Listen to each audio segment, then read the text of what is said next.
4 বছরের চ্যানেলে এই প্রথম বোধহয় আমি এই মাসের শুরুতে একটা ভিডিও করেছিলাম জুলাই টিবিআর বলে, অর্থাৎ জুলাই মাসে যে বই আমি পড়বো সেগুলো জানিয়ে একটা লিস্ট তৈরি করে ভিডিও করেছিলাম এবং আপনাদের সাথে সেই ভিডিওটা শেয়ার করেছিলাম বা সেই লিস্টটা আমি শেয়ার করেছিলাম।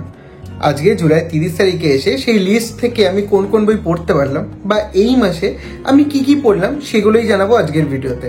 এবং সেখানে আপনারা দেখতে পারবেন হয়তো পুরো লিস্ট কমপ্লিট না হলেও লিস্টে আমি যে টার্গেট নিয়েছিলাম সেটার থেকে একটু হলেও বেশি পড়তে পেরেছি। তার একটাই কারণ, আজকের এই ভিডিওটা বানাবো বলে। এই ভিডিওটা বানানোর যে তাগিদ ছিল সেটার জন্যই হয়তো 4টে বইয়ের টার্গেটের বদলে আমি একটু বেশি বই পড়ে ফেলেছি।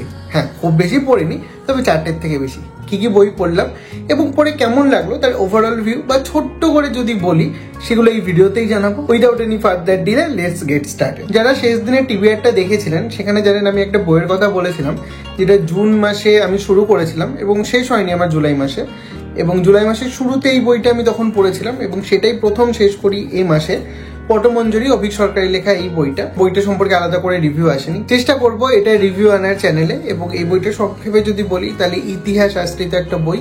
বাংলায় যখন মাৎসন্যায় চলছিল তখনকার সময়কে কাজে লাগিয়ে ফিকশনের সাহায্য নিয়ে এখানে দারুণ একটা উপন্যাস গঠন করা হয়েছে।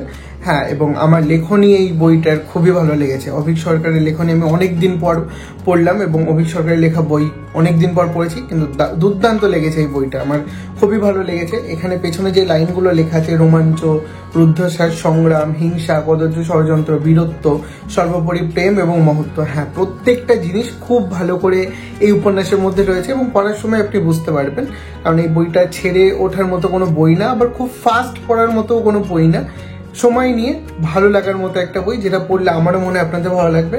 বইটাকে হাইলি রেকমেন্ড করবো আমি অবশ্যই, যারা এরকম একটা বই পড়তে চান। ইতিহাস আশ্রিত, রহস্য, রোমাঞ্চ, থ্রিল, প্রেম, বীরত্ব সমস্ত কিছু আছে এবং ইতিহাসের উপর ভিত্তি করে বা ইতিহাসের সময়কালকে কাজে লাগিয়ে যেখানে লেখা, তারা এই বইটা অবশ্যই দেখতে পারেন এবং পড়তে পারেন। অভিক সরকারের লেখা পটমঞ্জরি। এটা এমন একটা বই যেটা আমি জুনে শুরু করেছি, জুলাইতে শেষ করেছি। এবার আমি যে বইগুলো দেখাবো সেগুলো জুলাইতেই শুরু করে জুলাইতেই শেষ করা। প্রথম বইটা হলো গিনিপিগ। এই বইটা শ্যামল ঘোষের লেখা। এই বইটা একটা মেডিকেল থ্রিলার এবং এই বইটা সম্পর্কে বিস্তারিতভাবে বিশেষ কিছু বলার নেই, কারণ এই ভিডিওটা করার জাস্ট কয়েক মিনিট আগে এই ভিডিওটা পাবলিক হয়েছে। এটা রিভিউ চ্যানেলে চলে এসেছে, যারা দেখেননি দেখে নিতে পারেন রিভিউটা। বেশ ভালো একটা বই ছিল, একবারে পড়ার মতো একটা বই, খুব ছোট বই, 160-70 পাতার একটা বই। জুলাই মাসের প্রথম আমি এই বইটা পড়েছিলাম, মেডিকেল থ্রিলার, শ্যামল ঘোষের লেখা। এটা আমার টিবিআর লিস্টে ছিল, টিবিআর লিস্ট থেকে এই বইটা কমপ্লিট করতে পেরেছিলাম এই বইটা। এবং এরপরে যে বইটা আমি পড়েছি সেটা হলো হাসিতে রক্তের দাগ। মানে নামটা দেখুন, প্রবোধ সিংহের লেখা এই বইটা, হাসিতে রক্তের দাগ। এই নামটা যখন আমি প্রথম দেখেছিলাম তখন আমার মাথায় এটা এসেছিল যে কেন এরকম নাম, কেন। উপন্যাসটা পড়ার পর আমি বুঝতে পেরেছি যে না, নামকরণের সার্থকতা কাকে বলে এই নামটা দেখলে বোঝা যায়, বা এই নামটা কেন হাসিতে রক্তের দাগ সেটাই উপন্যাসটা পড়লে বা পড়া যত এগোতে থাকবে ততই বুঝতে পারবেন। একটা ডিটেকটিভ উপন্যাস। এই যে রক্ত দেখতে পাচ্ছেন, অনেক পুরনো একটা বই, সাহিত্যলোক থেকে প্রকাশিত, 35 টাকা মুদ্রিত মূল্য, বইমেলা থেকে কিনেছিলাম এবং জানি না আর সাহিত্যলোক থেকে পাওয়া যায় কিনা। যদি পুরনো এডিশন পেয়ে যান 35 টাকাতেই পেয়ে যাবেন, নয়তো বুক ফার্ম এই বইটাকে নতুন করে ছাপাচ্ছে এবং সেখান থেকেও আপনি বইটা পেতে পারেন।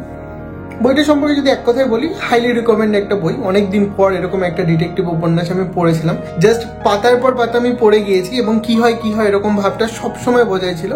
দারুণ একটা উপন্যাস, আমার খুব ভালো লেগেছে ডিটেকটিভ উপন্যাস হিসেবে। এবং এই বইটা যখন পড়েছি জাস্ট এই বইটাই পড়ে গেছে, অন্য কোনো কিছু আমি ধরার সুযোগই পাইনি এবং খুব 2-3 দিনের মধ্যে এই বইটা শেষ করে দিয়েছিলাম, মনে আছে। বইটা যখন শুরু করেছিলাম তখন আমি এতটা এক্সপেক্ট করিনি, কিন্তু বইটা যখন শেষ করেছিলাম দারুণ লেগেছিল। ডিটেলস রিভিউ অবশ্যই আসবে, কিন্তু যারা হয়তো ভিডিওটা দেখছেন এবং বুঝতে পেরেছেন বইটা কেমন, তারা হয়তো কিনে পড়ে ফেলবেন আমার যতদূর মনে হচ্ছে। কিন্তু রিভিউ অবশ্যই আনার চেষ্টা করবো এই মাসে, তো অপেক্ষা করতে পারেন রিভিউর জন্য। হাসিতে রক্তের দাগ, প্রবোধ সিংহের লেখা এই বইটা আমার পড়া এই মাসের 3য় বই এবং সোললি যদি বলি তাহলে 2য় বই। এরপরে আমি যে বইটা পড়েছি সেটা হলো নরবলির ইতিহাস, দুর্গাপদ চট্টোপাধ্যায়ের লেখা এই বইটা। এই বইটায় একদম প্রাচীনকালের ইতিহাস থেকে বর্তমান সময় পর্যন্ত যে রকম নরবলির কথা বলা হয়েছে সেরকম প্রত্যেকটা নরবলিকে আলাদা আলাদা করে ডিফাইন করা হয়েছে। এবং আমরা যেটা ভাবি তথাকথিত, আমার এতদিন যেটা ধারণা ছিল কোনো মানুষের গলা কেটে দেওয়াই হচ্ছে নরবলি, সেইটাকে খুব ভালোভাবে আমার মাথার থেকে বের করে ফেলা হয়েছে। যে নরবলি মানেই যে শুধু মানুষের মাথা কেটে দেওয়া নয়, বা আমার ইমাজিনেশনে যেটা দেখা যায় যে কালী পুজো হচ্ছে বা একটা পুজো হচ্ছে, সেখানে শক্তির কাছে আরাধনা করার জন্য একজনের প্রাণ নিয়ে নেওয়া হচ্ছে, সেটাই হয়তো নরবলি। সেরকম ব্যাপার না, নরবলি আরো অনেকভাবে হতে পারে। একজন নরকে বা একটা প্রাণকে বলি দিলেই সেটা নরবলি হয়। কেন হয়েছিল বা কেন করা হয়, কিভাবে করা হয়, এখনো নরবলি কিভাবে হচ্ছে, সেই সমস্ত কিছু নিয়ে এখানে খুব ভালো করে লিপিবদ্ধ করে লেখা আছে। এবং এছাড়াও যদি বলি তাহলে হিন্দু পুরাণে কোথায় প্রথম নরবলির কথা উল্লেখ করা আছে বা কিভাবে নরবলি করতে হবে, রীতিনীতি, বা কিভাবে একটা নরবলিতে দেবী কতদিন সন্তুষ্ট হন এবং 3টে নরবলিতে কত, সেগুলো একদম কোট আকারে এবং কোথার থেকে নেওয়া হয়েছে সমস্ত কিছুভাবে খুব সুন্দরভাবে তুলে ধরা হয়েছে বইটা আমি পড়েছি এবং বইটা আমার কাছে খুবই ইনফরমেটিভ মনে হয়েছে, মানে ইনফরমেশনে ভর্তি। এবং বইটা দেখতে পাচ্ছেন প্রচুর জায়গায় আমি দাগিয়ে রেখেছি, মানে হাইলাইট করে রেখেছি, যেটা অনেকদিন পর হলো। মানে আমি এরকম রিসেন্টলি কোনো বইতে করি না। এই বইটা পড়তে গিয়ে আমি বারবার করেছি, আমি আটকেছি, আমি রেফারেন্স দেখেছি, উইকিপিডিয়া খুলেছি। এই বইটা আমাকে ভাবিয়েছে, এই বইটা আমাকে পুরো এর মধ্যে আটকে রেখেছিল অনেক কয়দিন। বইটা স্লো পড়ার মতো একটা বই, খুব ফাস্ট পড়ার মতো না। আগেরটা যেমন বলেছিলাম 2-3 দিনে শেষ করেছি, এটা সেরকম বই না।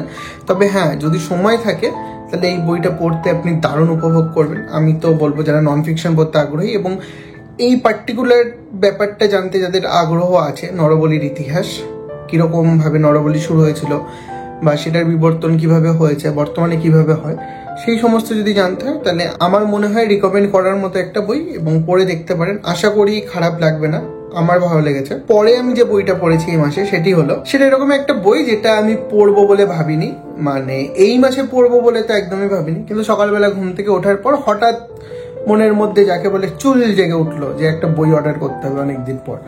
সকালবেলা উঠে ব্রাশ টাশ করার আগে এই জাস্ট পেছনে যে বেডটা দেখতে পাচ্ছেন, এখানেই আমি ইউজুয়ালি শুই, এটা আমার রুম।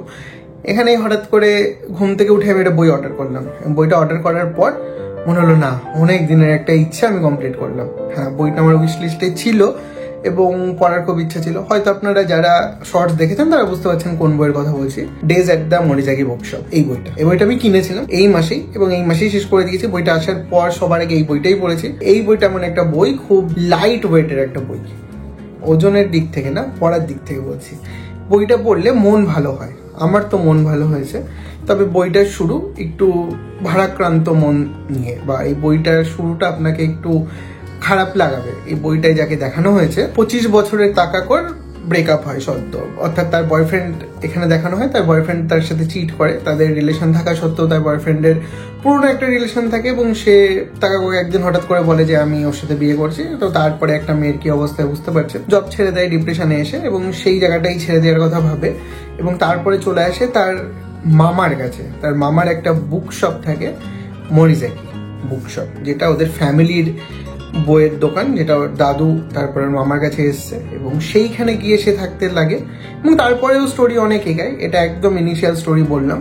এবং সেই তারপরে যেভাবে স্টোরি এগিয়েছে, যেভাবে এসছে মামা মামি এবং আরও ক্যারেক্টার, সেখানে দোকানে যারা আসতো এবং আশেপাশের মরিজাকি বুকশপ পড়তে গিয়ে আমার যেটা মাথায় এসছে, আমাদের কলেজ স্ট্রিটের মতো একটা আবহাওয়া, যেখানে আশেপাশে সমস্ত বইয়ের দোকান এবং সেখানেই তার মধ্যে দাঁড়িয়ে আছে মরিজাকি বলে একটা বইয়ের দোকান, যারা ইউজুয়ালি সেকেন্ড হ্যান্ড বই নিয়ে কারবার করে। এবং বইটা পড়ার সময় আমি একটা আলাদা জিনিস ফিল করতে পেরেছি, যেটা অনেকদিন পারি না, যেটা আমার মনকে এনলাইট করেছে, যেটা আমার মনে হয়েছে যে বাহ, খুব সুন্দর।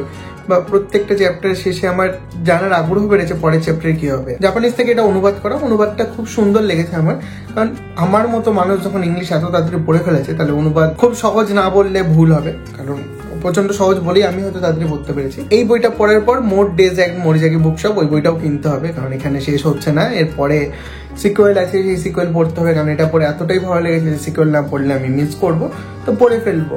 আগস্টের যদি আমি টিভির ভিডিও বানাই তাহলে প্রথমেই দেখবেন ওই বইটা থাকবে।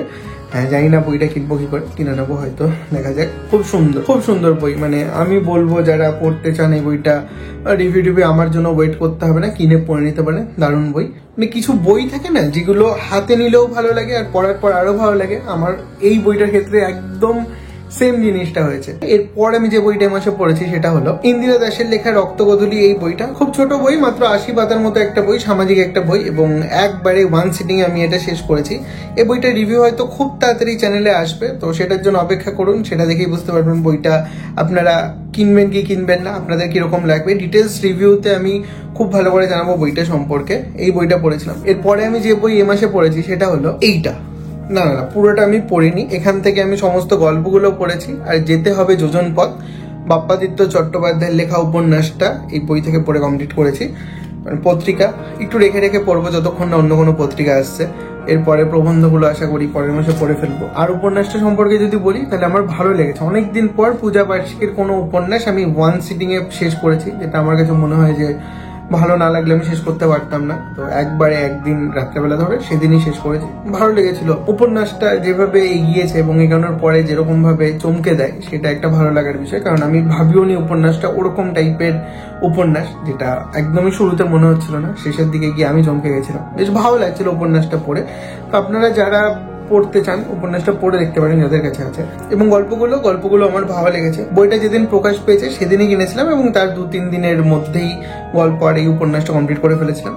এবং যারা ডিটেলসে বইটা সম্পর্কে জানতে চান, আই বাটনের ডেসক্রিপশনে লিঙ্ক দিয়ে দিচ্ছি, সেখান থেকে কি কি আছে সূচিপত্র সমস্ত কিছু দেওয়া রয়েছে, সেই ভিডিওটা দেখে নিতে পারেন। এবং এরপরে এই মাসে আমি যে বইটা পড়েছি, অর্থাৎ শেষ বই দেখাবো এই মাসে আমার পড়া, সেটি হলো the boy in the stripe pyjamas. না, এই বইটা আমি কমপ্লিট করিনি। এই বইটা এরকম একটা বই হতে চলেছে খুব সম্ভবত, যেটা জুলাই আগস্ট রিডস এর মধ্যে আসবে, কারণ জুলাইতে আমি কমপ্লিট করতে পারিনি। এখানে দেখতে পাচ্ছেন এইটুখানি কি কমপ্লিট হয়েছে, মানে 1/3 মতো কমপ্লিট হয়েছে, বাকিটা এখনো বাকি আছে। বইটা আমার দিদি আমাকে অনেক দিন আগে পড়তে বলেছিল, বাট আমি পড়িনি। হঠাৎ করে আমার মনে হলো যে না, এত সুন্দর বই বাড়িতে থাকতে নতুন কোনো বই এখন নতুন করে কেনার দরকার নেই, সেই কারণে এই বইটা শুরু করেছি। হ্যাঁ, এবং আমার খুব ভালো লাগছে, যতদূর পৌঁছেছি দারুণ একটা বই, রেখে ওঠার মতো না, যতক্ষণ ইচ্ছে হয় মানে সময় পেলে পড়ে যাওয়ার মতো একটা বই। এবং এটা তো ইংলিশ সহজ, কারণ আমি পড়তে পারছি, মানে ইংলিশ সহজ অবশ্যই। বেশ ভালো লাগছে এই বইটা। তো এই মাসে এই বইগুলোই আমি কমপ্লিট করতে পেরেছি। আপনারা কোন কোন বই পড়লেন এবং এই মাসে কমপ্লিট করেছেন অবশ্যই কমেন্ট বক্সে জানাবেন। এরপরের যে ভিডিওটা আসবে সেটা হচ্ছে আগস্ট টিবিআর, অর্থাৎ আগস্টে টু বি রিড। হ্যাঁ, আমি জানি আমি জুলাই টিবিআর এর সমস্ত কিছু কমপ্লিট করিনি। বাজিগর বলে একটা বই ছিল নাবিল মোহতাসিনের, ওটাও কমপ্লিট করিনি। আর বাণী বসুর কৃষ্ণ বাসুদেব যে বইটা, ওটাও আমি পড়া শুরু করতে পারিনি এখনো। ওইটা তো একটা ফাইন ওয়াইনের মতো, আমি আগেই বলেছি রেখে রেখে পড়বো। আশা করি এই মাসে হয়তো শুরু করবো। বাট এই মাসে আমি যে টিবিআর করেছি, অর্থাৎ সামনের মাসে আগস্টে, তাতে মনে হয় নয় বইটা পড়তে পারবো। টিবিআর দেখার জন্য কি করবেন, চ্যানেলটায় যদি সাবস্ক্রাইব করা না থাকে সাবস্ক্রাইব করে দিতে পারেন, আর নোটিফিকেশনে গিয়ে নোটিফিকেশন অল করে দিন, তাহলে সবার আগে আমরা ভিডিও দিলে আপনারা দেখতে পারবেন। আর এই ভিডিওটা ভালো লাগলে একটা লাইক করে দেবেন, খারাপ লাগলে অবশ্যই ডিসলাইক করে দিতে পারেন। আজকের মতো এটুকুনি, কি দেখা হবে পরের দিন পরের কোনো ভিডিওতে। ততক্ষণ ভালো থাকবেন, বই পড়বেন।